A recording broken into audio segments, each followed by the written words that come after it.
Hey everybody, Owen here from the Hogs of War Lardcore team and welcome back to our official channel. Our team have been very busy making some necessary adjustments behind the scenes, and today we're going to be giving you a little sneak peek of those changes.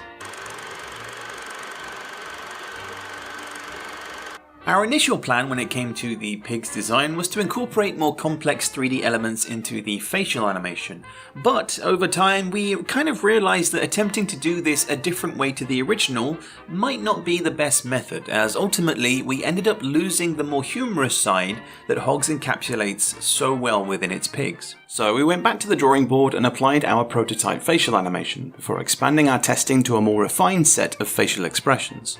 The actual pigs themselves started off as perhaps too rounded and squishy, as many of you in the community noted that things were looking a little bit too cutesy and stuff like the ears were not pointy enough. But now we can finally reveal a first-hand look at our updated model concepts. And here they are. The process of attaching the new models to the game's original rig is a funky process, so our engineers are still working on actually putting them into the game. But even so, as you can see, we intend to give each class of pig its own unique flavour, especially when it comes to the finer details like uniform and headwear. The main point we want to achieve here is for each class to be easily distinguishable from a distance, while also drawing on visual elements from within that class that the original could never do. You can also see that we've made adjustments to the ear size, which in turn certainly helps to make the pigs feel a little bit less rounded.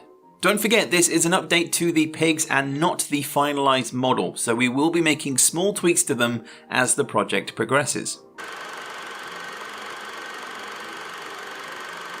Alongside the update to the pig models, we've been hard at work on adjusting the lighting of our maps. In previous gameplay footage, a lot of the casted shadows were quite harsh and dense, whereas now you can see that such lighting is much more softer and blends in nicely with the environment around it.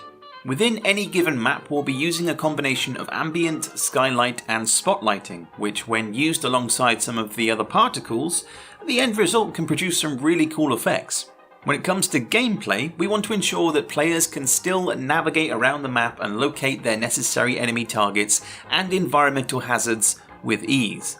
It was actually the original PC version release of Hogs that had the inclusion of fog, but we'll certainly be taking things one step further. Sure, you'll be able to observe the location of your target, but the visibility on certain maps and missions might be hampered somewhat. The idea of reduced visibility, especially when using weapons that require you to scope in, is a new area for Hogs of War, but it's one that we hope can enhance gameplay and make you think a little bit more when it comes to the strategy at hand.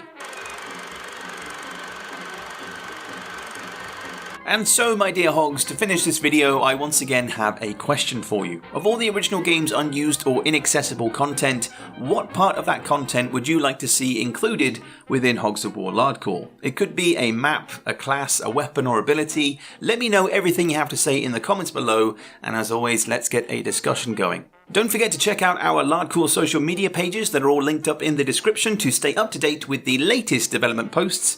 Now is the time that we're moving ourselves into the right position to begin the full Kickstarter campaign. More details on that will be coming very soon, but until then, it's bye for now.